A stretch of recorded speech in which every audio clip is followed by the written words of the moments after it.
Coucou tout le monde, je vous retrouve pour la guidance de la semaine du 8 au 14 janvier 2024. J'espère que vous allez bien. Commencer que dire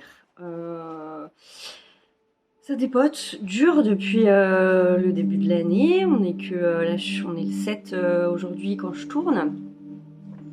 Donc voilà, ça commence très très fort en énergie. Vraiment très très fort. Attendez 2 petites secondes.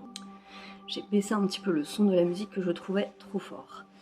Donc ça dépote en énergie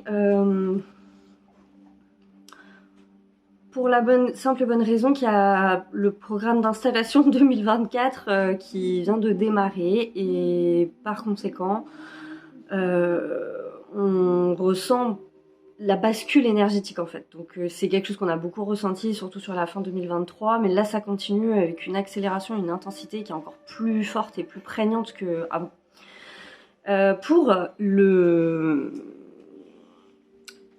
Pour les cartes de la semaine, j'ai utilisé... Alors, attendez, 2 petites secondes. Organe est très organisé aujourd'hui. L'oracle des anges, déesses et dieux de Tony Carmine Salerno. J'ai entendu qu'il fallait que je l'utilise. Donc voilà, j'ai pris celui-là aujourd'hui. La carte pour le début de la semaine, c'est l'ange du nettoyage. Il est temps de se débarrasser des vieilles pensées et des sentiments négatifs. Alors, c'est intéressant parce que pour le début de semaine, ce que j'entends, c'est que dans cette bascule énergétique, il y a une transformation profonde de la réalité qui est possible, qui est palpable, qui est en train de se réaliser en fait en ce moment. On expérimente, je crois, pour beaucoup ces derniers temps, de la peur, de la frustration, des petites angoisses par rapport à tous ces changements qui se mettent en place, des appréhensions, peut-être plus que des peurs, des appréhensions de ce qui est à venir. Et là, ce qu'on nous demande, c'est d'abandonner tout ça parce que là, pour le coup, j'entends pas vraiment qu'il va y avoir du nettoyage. J'entends plutôt qu'en début de semaine, on va recevoir des signes qui vont nous montrer qu'il y a une amélioration en cours et que par conséquent, on peut se détendre, on peut y croire et moins stressé. Parce que ça aussi, c'est quelque chose qu'on peut ressentir en ce moment, du stress. Un petit peu de stress parce qu'on n'y voit pas encore clair. Ça peut être encore un petit peu flou. Effectivement, moi j'entends toujours la notion de patience également.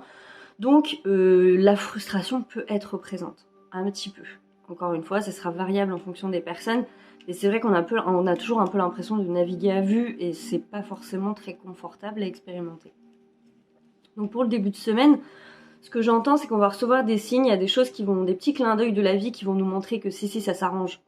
Et qu'il y a bien quelque chose qui vient se transmuter, se transformer, se métamorphoser.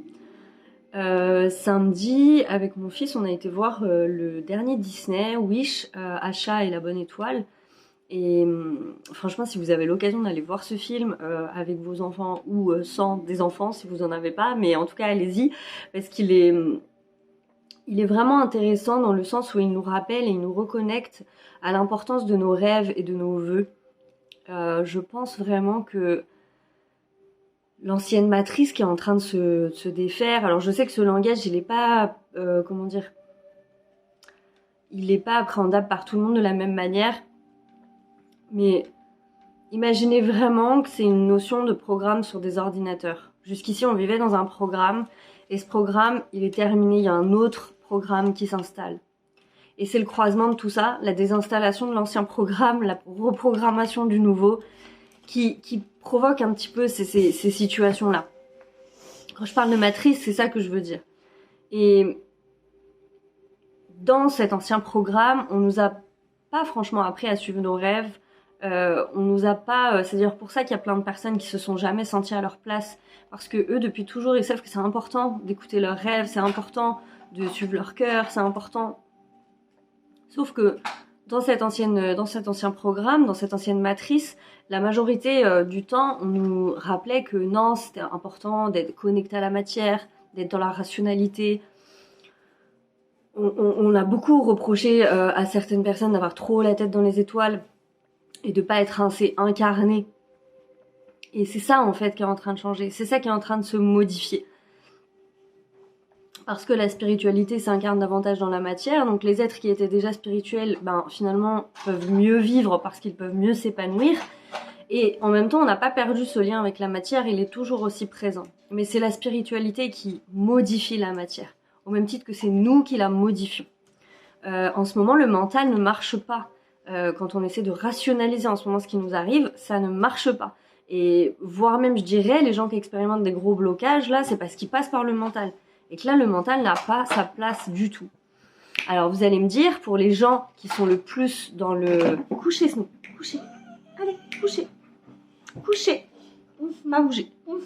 Et pour les gens qui sont beaucoup dans le mental et qui comprennent pas ce que je suis en train de dire, parce que c'est possible aussi, il y a une notion d'aller vers de l'inconnu. Il y a une notion de se laisser... J'essaie d'éviter les phrases qui dérangent parce que très souvent je dis il faut se laisser guider par son cœur, tout ça, mais c'est vrai que du coup il y a des gens pour qui c'est complètement flou ce genre de phrase parce qu'en fait ils voient pas du tout ce que ça veut dire. Il y a l'idée d'aller vers l'inconnu, il y a l'idée de se laisser porter par de nouvelles énergies, même si on les comprend pas bien, même si on voit pas où ça nous mène. Il y a une vraie demande d'ouvrir le cœur. Et ouvrir le cœur,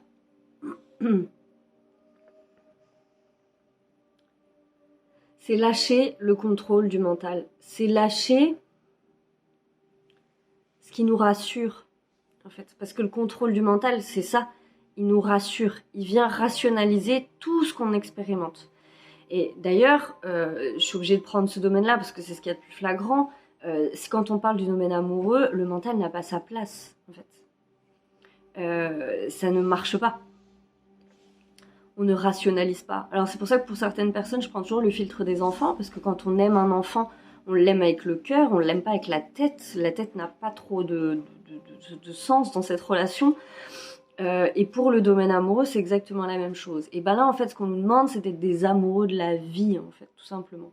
Pas amoureux d'une personne, pas dans le cadre d'une relation, mais d'entrer en amour avec nous-mêmes et d'entrer en amour avec la vie, d'entrer en amour avec l'univers. Et dans ces cas-là, notre mental, il a plus sa place. Et c'est ça, en fait, qui est quand même assez compliqué pour beaucoup d'entre nous en ce moment. Déjà parce que on est beaucoup dans le mental depuis toujours, et puis parce que là, pour le coup, il y a des personnes qui sont plus ou moins dans le mental. Moi, à titre personnel, je suis une personne qui est dans le mental plus. Ça me permet d'avoir le contrôle sur ma vie, de rationaliser ce que je vis, ce que je ressens. Donc, du coup, voilà, forcément, là, on me demande d'avoir un lâcher-prise.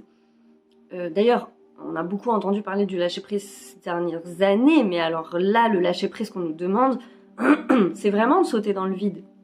C'est vraiment de sauter sans parachute. Et alors, sans parachute, c'est à voir, parce qu'en fait, il est là, le parachute. On peut pas se rater. Mais c'est quand même énorme. Et ça va enclencher ce que je suis en train de dire tout de suite, la carte du milieu de semaine, qui est la déesse de l'inconnu. Un nouveau chapitre est là. Un nouveau chapitre de votre vie est là, tout près. Et c'est ça, ce saut dans l'inconnu. Parce qu'il y a vraiment un nouveau chapitre qui est en train de commencer, qui est en train de commencer à notre échelle individuelle, qui est en train de commencer à l'échelle du collectif. Et ce nouveau chapitre, il nous demande un stade de foi, un stade d'abandon, de croire en des choses, en des êtres, en des situations, de croire, en fait. De croire en nous, de croire en la magie, de croire en la vie, tout simplement, et en la magie de la vie.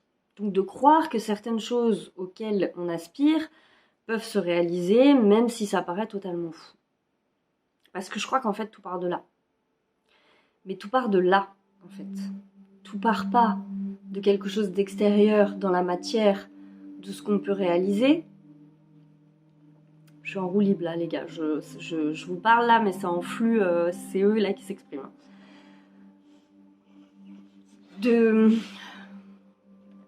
C'est pas l'extérieur, c'est pas la matière, c'est pas ce que vous avez ou pas comme argent pour réaliser un projet, c'est pas ce que vous avez ou pas comme qualité pour attirer une personne, c'est pas ça. Tout émane de vous et de vos vœux intérieurs, de votre cœur, de ce qu'il souhaite au plus profond.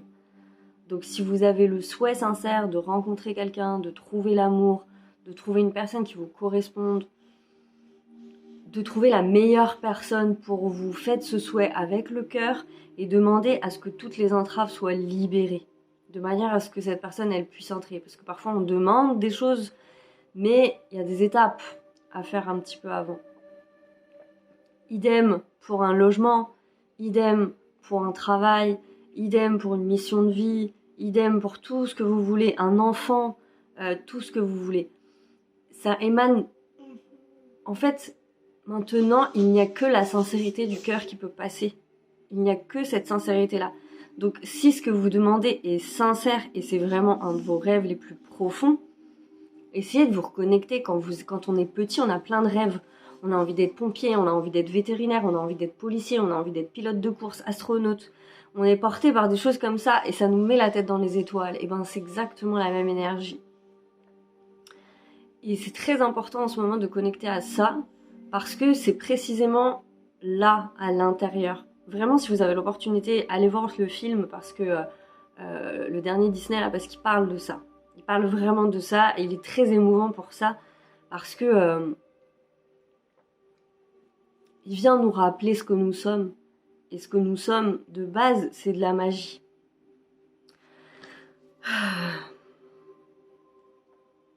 Je crois que c'est tout. Donc ça, c'est pour le milieu de la semaine. Donc pour le milieu de la semaine, pareil, il y aura des signes, des indices dans ce que vous traversez. Des petits trucs qui viendront vous dire mais si, regarde, il y a quelque chose de nouveau qui arrive. La nouveauté, elle est là. Alors elle est peut-être pas encore totalement incarnée dans la vie, mais elle est quand même présente. Il y a quand même les prémices de quelque chose. On en parlait avec Eric tout à l'heure, mais le mois de janvier, il y a encore des énergies stagnantes de 2023.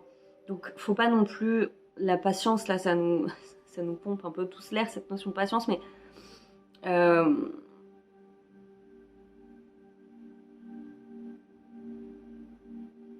elle est là parce que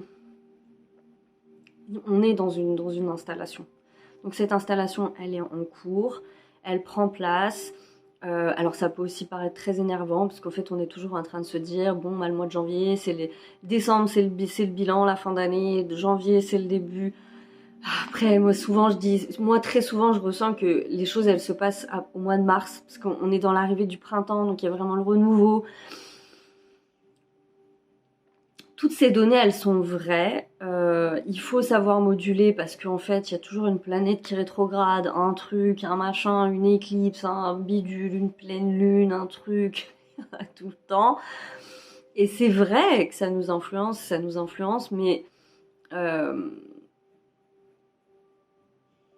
il se passe quand même des choses en fait. Il faut juste avoir conscience, je pense, en permanence qu'il se passe bien des choses et que même si parfois à des moments on est toujours un petit peu frustré parce que ça avance pas comme on voudrait, il se passe quand même des choses et c'est chouette. Pour la fin de la semaine, on a l'ange de la relaxation. Ne vous occupez pas des résultats que vous souhaitez, vous obtiendrez ce que vous voulez. Donc sur la fin de semaine, bah, c'est marrant parce que je retrouve un peu la même énergie que j'avais énoncée dans la guidance de la semaine précédente. Sur le week-end, il y avait la notion de patience. Là, c'est pas tant que j'entends la patience, mais il y a une notion pour le week-end prochain de ça, on n'a pas encore toutes les réponses. D'ailleurs, dans ce même oracle, j'ai beaucoup la carte quelqu'un dissimule une partie de l'histoire. Je sais pas si je peux retrouver la carte, mais elle tombe très souvent dans mes tirages personnels en ce moment, celle-là. Et on n'a pas encore toutes les données, mais l'important c'est le focus sur la pensée, ce qu'on aspire, ce qu'on souhaite, ce qu'on a envie de voir se réaliser. Et c'est très très important en ce moment. Est-ce que je vais la retrouver?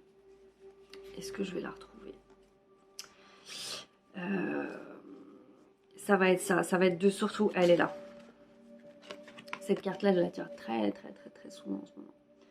L'ange de la vision. Quelqu'un dissimule une partie de l'histoire. Donc tout n'est pas encore visible. Mais malgré le fait que ça ne soit pas visible, on nous demande vraiment de nous détendre et de se dire que les choses arrivent et qu'elles arriveront en leur temps, qu'il y a peut-être encore des compréhensions karmiques, des compréhensions... je vous dis ça, mais je vais embrayer du coup sur la carte de la thématique de la semaine. J'ai utilisé l'oracle de Kuan Yin pour la thématique de la semaine et j'en parle parce que du coup, ce qui est tombé, c'est la mère de miséricorde. Et du coup, j'en parle parce que cette carte, elle parle de pardon.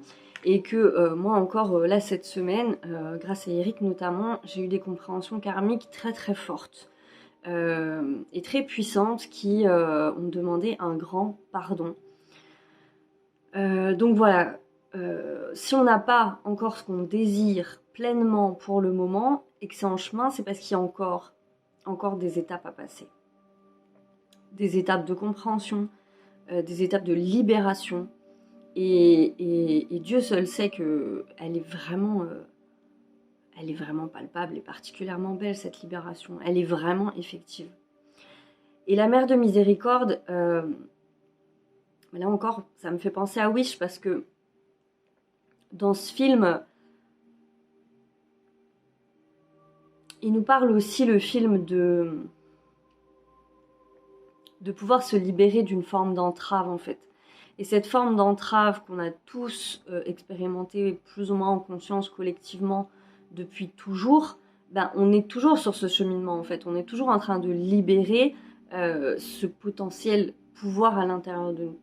Et dans cet espace de libération, il y a beaucoup de choses qu'on a nettoyées, qu'on continue de nettoyer et qu'on continuera certainement encore de nettoyer pour que les portes, elles s'ouvrent. Mais à chaque fois, on a passé une porte. À chaque fois. Et on continue sur ce chemin-là. Et sur ce chemin, on nous demande effectivement d'avoir du pardon pour nous parce qu'on s'est empêché d'exister pendant un moment, du pardon pour les autres, et puis du pardon sur tous les plans, sur le plan karmique, sur le plan multidimensionnel, etc. Et c'est très très très important, vraiment, parce que dans cette logique où on quitte les rapports d'ancienne programmation, vous vous rappelez, les rapports de domination, de soumission, dans les rapports hommes-femmes, dans nos rapports humains plus simplement, tout ça on le quitte en fait. Donc forcément ça demande énormément, je ne sais pas si vous imaginez, mais si comme je le pense on est en train de traiter la roue karmique, en fait c'est pas très étonnant ce qu'on vit, parce qu'il y a énormément de travail, parce qu'on a été énormément de choses, on est quand même nombreux à être de vieilles âmes.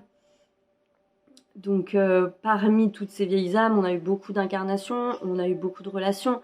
On reconnecte de plus en plus avec les âmes autour de nous qu'on connaît depuis longtemps. Donc il y a beaucoup de liens à nettoyer. Même si je sais que tout ce que je suis en train de dire, ce n'est pas nouveau. Mais là, effectivement, ça continue parce que c'est la voie du grand chemin. C'est ce que je viens d'entendre. C'est parce que c'est là tout d'un coup, c'est la voie céleste qu'on est en train d'expérimenter. C'est la réunion des âmes, c'est la réunion des cœurs, c'est la réunion de relations sincères, en amour. C'est marrant parce que si je vous disais vraiment ce que je ressens, c'est comme si pour la première fois depuis longtemps, on était vraiment sur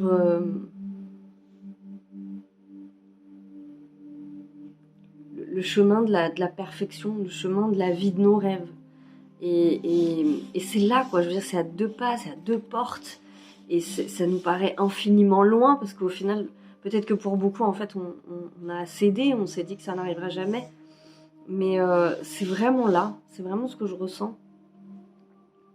Sauf qu'effectivement, sur le chemin, on a plein de choses à déconstruire et à reconstruire. Mais c'est en chemin. Je vais quand même vous lire la carte parce qu'elle me semble importante à lire pour le coup. Donc la mère de miséricorde. Comme un soleil éclatant qui renforce les ombres, votre pouvoir spirituel grandissant doit s'exprimer en sachant qu'il aura un effet sur les autres, même si vous n'êtes pas totalement conscient de cette réaction. Pour que la paix soit dans l'expression de votre pouvoir, nous appelons la mère de miséricorde. Elle tempère votre grande énergie par la douceur, la gentillesse, la compassion et la sollicitude. La déesse Kuan Yin vous offre en cadeau les qualités de la miséricorde pour vous encourager à la cultiver dans vos relations aux autres ainsi qu'envers vous-même. Le don de miséricorde vient à nous quand nous sommes sans autre recours. Peut-être sommes-nous égarés, incapables de trouver notre chemin, ou peut-être avons-nous causé une réaction grave autant qu'inattendue en bien ou en mal. Peut-être même avons-nous causé une telle situation directement, sans intention ni malveillance, mais nous avons simplement agi d'une certaine manière parce que nous n'avions pas encore la sagesse de l'éviter. Peut-être encore avons-nous suivi des conseils qui nous ont menés dans l'ombre pour nous apprendre quelque chose et nous sommes un peu coincés. Peut-être avons-nous causé du tort aux autres par notre inconscience. Nous souffrons sans doute d'une leçon karmique pesante dans cette vie ou d'une autre, et notre âme s'efforce d'intégrer vraiment la leçon pour s'en libérer et continuer son chemin. Peut-être sommes-nous dans une situation où nous avons du pouvoir sur quelqu'un d'autre, parents, enseignants, employeurs ou thérapeutes. Nous sommes peut-être dans une position moins évidente, où nous tirons parti de l'affection d'une personne pour obtenir ce que nous voulons. Toutes ces situations appellent la miséricorde divine. Celle de la Mère Céleste nous emmène en un lieu où nous cessons le cycle des manipulations, de l'inconscience, de la méchanceté. La prière pour la miséricorde est puissante. Kuan Yin verse le nectar de son vase ivoire dans les cœurs de ceux qui font appel à elle. Si vous êtes dans une situation d'impuissance ou de pouvoir excessif, si vous souffrez de manipulation et de peur, si vous luttez, souffrez ou faites souffrir, appelez la Mère de miséricorde. Cet oracle vous demande d'accepter son cadeau spirituel, même si la situation ne semble pas trop dramatique. Ce don abolira toute escalade karmique et empêchera la situation d'empirer. Il aidera aussi à détruire les effets négatifs déjà produits. Cette assistance spirituelle est offerte à l'humanité dans un lieu de douceur, de respect bienveillant et de grand pouvoir spirituel. Merci à Kuan Yin, Mère de miséricorde, qui veille sur nous, de son amour attentif et suit notre développement spirituel. Je vais vous donner du coup la prière de la Mère de miséricorde. Mère de miséricorde, aimée de mon âme, votre nectar offre une paix et une joie indicibles. J'ouvre mon cœur à cette paix et à cet amour infini que la grâce de Kuan Yin me fait atteindre. Om Mani Padme Hum. C'est marrant parce que cette carte, elle me renvoie vraiment au fait que on a tous été des bourreaux. Et je crois que c'est important de s'en rappeler parce que peut-être on a tendance à se donner le beau rôle alors qu'en fait, à notre échelle, tous, on est les bourreaux de quelqu'un. À des moments, en fait, ces cycles, ils tournent. Et je crois qu'en ce moment, on a besoin de se concentrer là-dessus pour justement cesser ces cycles et se rappeler que oui, effectivement, parfois on a fait du mal sans le faire exprès, ou en le faisant plus ou moins exprès, ou en étant plus ou moins conscient. Et je sais que les remontées karmiques que j'ai eues ces derniers temps, elles ont porté là-dessus, sur le fait que j'avais pu, dans d'autres vies, faire du mal à des gens avec qui je suis encore en interaction aujourd'hui. Et c'est vrai, c'est très étrange, mais quand on se connecte à ça,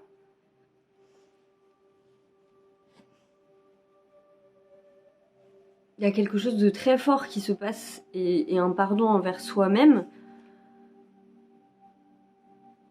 Et forcément quelque chose qui débloque des situations. Mais le fait de se rappeler à un moment donné qu'on a pu être bourreau aussi dans nos vies, c'est pas que ça fait relativiser les choses, mais ça permet justement d'éviter cette notion de dualité, de bourreau et de victime. Et moi la première, c'est vrai que comme dans cette vie, a priori j'essaie de pas trop faire de mal aux gens, on a tendance à se dire que c'est plus le rôle de victime. Mais finalement, j'ai incarné des vies et j'ai pas fait toujours que des choses très sympathiques comme tout le monde, puisqu'on incarne tous des cycles, en fait on expérimente tout un tas de choses. Et cette conscience-là, elle permet d'éviter la dualité, de dire que on a tous des choses à expérimenter. Et quand on expérimente le fait de faire mal, de vivre des trahisons, des mensonges ou d'autres choses comme ça, en fait on expérimente les blessures. Et dans cette incarnation, on a compris quelque chose. C'est une explication spirituelle qui ne m'avait pas parlé jusqu'ici, mais effectivement, je pense que, comme beaucoup de choses dans cette programmation-là, dans cette matrice, je pense que la roue karmique a été un tant soit peu détournée pour qu'on soit en mode punition. Pour qu'on reste en tout cas énergétiquement en mode punition. Sans nous dire qu'en fait on pouvait transmuter ces choses-là pour ne plus vivre en punition. Parce que moi je me suis rendu compte que j'expérimentais dans une relation quelque chose de cet ordre-là, c'est-à-dire que comme il y avait cette mémoire de présente en fait, j'expérimentais la punition du coup en fait. Mais je comprenais pas, ce que j'avais juste l'impression c'est de vivre une punition dans la matière et je comprenais pas pourquoi j'étais punie. Et je pense... Et vous voyez comme quoi cette notion de patience, elle est importante. Parce qu'en fait, l'information, elle remonte que maintenant. Elle aurait pu remonter il y a 6 mois, elle aurait pu remonter il y a 1 an. Là non, elle remonte maintenant. Donc il n'y a pas de hasard, il y a bien un timing divin, il y a bien des moments où on est censé avoir les réponses et pas d'autres. Et en fait, j'aurais pu rester longtemps coincée dans cette énergie de punition. À me dire que finalement... cette punition, peut-être que je la méritais ou je la méritais pas, mais en tout cas je la subis. Et tout d'un coup, quand il y a cette remontée d'informations, je remercie encore Eric au passage. Tu sais à quel point je t'aime. Il y a quelque chose qui se débloque et qui se dit ah ok, c'est pour ça que j'expérimentais la punition parce que j'ai fait du mal aussi à un moment donné. Je m'en excuse sincèrement et